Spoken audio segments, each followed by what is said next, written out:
Cette conférence va maintenant être enregistrée. Bonjour tout le monde, mercredi 7 novembre 2018, point bourse du jour. Séance de légère hausse hier aux États-Unis avant les résultats à mi-terme. Donc le Dow Jones avait terminé en hausse de 0,68%, le SP500 0,63, le Nasdaq 0,64. Donc pour ceux qui n'auraient pas trop suivi les actus, les démocrates ont obtenu la majorité à la Chambre des représentants.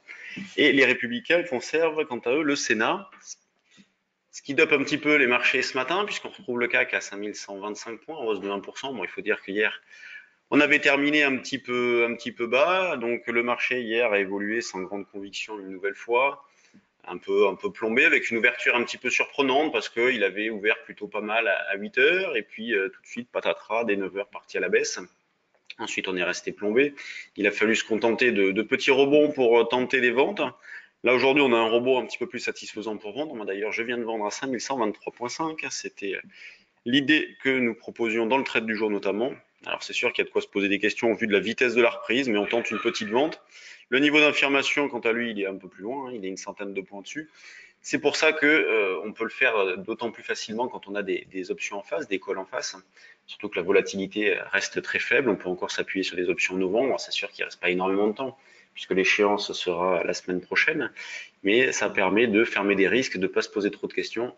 Donc notamment si on vend maintenant, donc moi j'ai vendu un petit peu à 5123, je me suis mis au rachat à 5103 et 5093, on verra bien.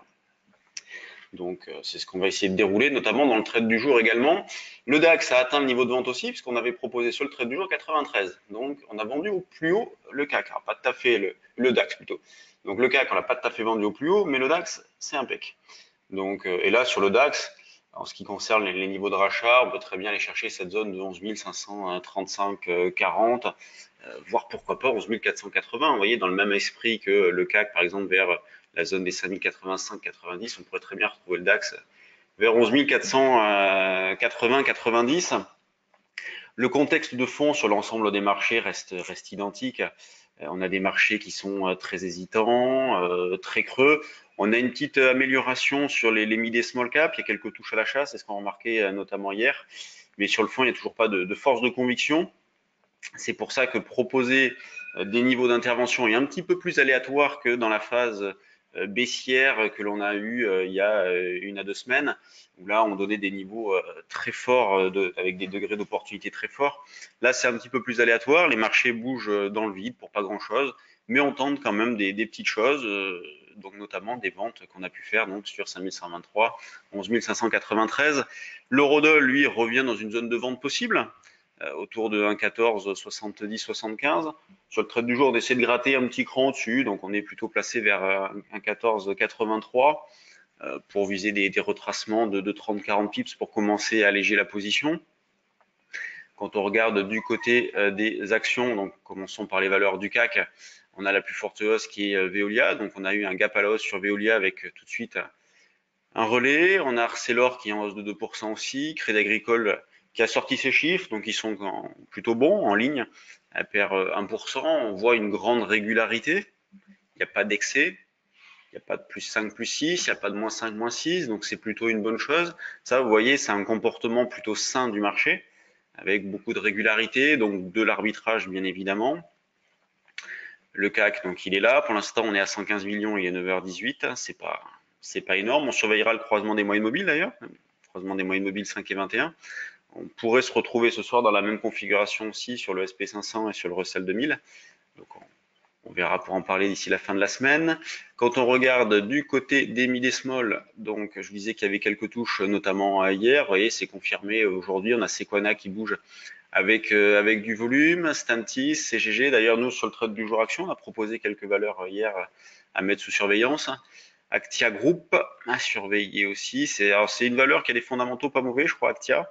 Graphiquement, pour l'instant, il n'y a pas de signal d'achat, mais on peut mettre des petites alertes sur cette valeur-là, notamment quand on aura un signal technique d'achat, Vernier, Oplata, Art Price. Bon, ça reste, c'est pas non plus la folie au niveau des opportunités, mais il y a quelques petites valeurs à mettre sous surveillance. Vous voyez, Genfit par exemple qui franchit ses derniers plus hauts, c'est pas mal non plus. Pas de quoi déclencher immédiatement, mais pourquoi pas sur des petits replis à la baisse. Qu'est-ce que l'on a? On a Métropole TV, Inat Pharma, donc qui retrace après avoir bien progressé ces dernières semaines. Avenir Télécom, acheté loué. Bon, une majorité de valeurs orientées dans le vert, toujours pas évident de faire des choses à l'instant T. Nous, je vous disais, on a mis quelques valeurs sous surveillance. Il y avait Stantis aussi que je regarde, mais là, pour l'instant, il n'y a toujours rien à faire sur les niveaux de prix actuels. Donc, toujours un petit peu de spéculation sur les mid et small, de l'arbitrage sur les valeurs du CAC, actuellement, donc un niveau de vente.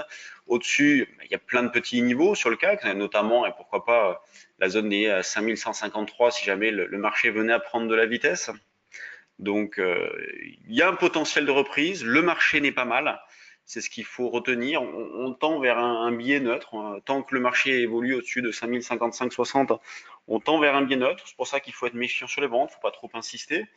On peut en profiter pour acheter des calls aussi, hein. Donc, je vous le disais tout à l'heure, moi j'en ai fait et je l'ai proposé dans la salle des marchés et sur le trade du jour CAC hier. Donc, proposé d'acheter des calls 5200 notamment. Il va aller autour de 10 points. D'ailleurs, on va voir combien ils valent maintenant. Donc, dès 5100, dès 5200 novembre, vous voyez, donc là, la fourchette, c'est 16-18. On a pu les payer 10-12. Donc, on double presque la mise. C'est sûr que c'est pas un gros écart en termes de points, mais en pourcentage, on double presque la mise. Donc, c'est des petites choses comme ça qu'on peut être amené à faire. Et puis, si jamais le marché se met à monter, imaginez que le marché progresse encore et qu'on aille chercher, par exemple, allez, 5170, pourquoi pas. L'option qu'on a payé 10 vaudra 30. Donc on fait 3 fois la mise. Moi, c'est des choses comme ça que je surveille et sur le futur, j'essaie d'accumuler les écarts dans le sens vente achat. Et on va voir pour sortir sur le pullback puisque le marché a l'air de vouloir monter d'un petit cran. Sur ce, je vous laisse. Alors, je vous dis pas à demain, je